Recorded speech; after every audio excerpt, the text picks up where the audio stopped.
Hey guys, na-try nyo na ba dito sa T-Live? So they have branches nationwide. So kahit saan ka ata pumunta merong T-Live. Yung favorite ko ditong in-order is itong signature mix and match nila, 149.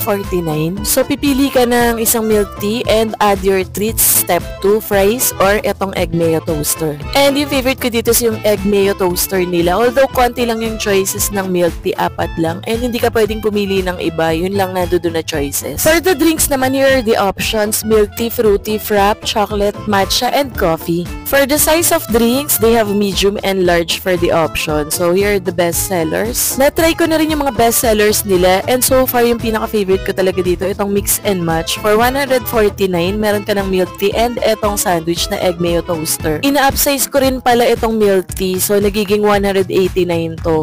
Yung egg mayo toaster nila, generous yung feeling niyan, hindi tinipid and hindi maalat. And ang sarap din itong bread kasi nga crunchy yung labas niya.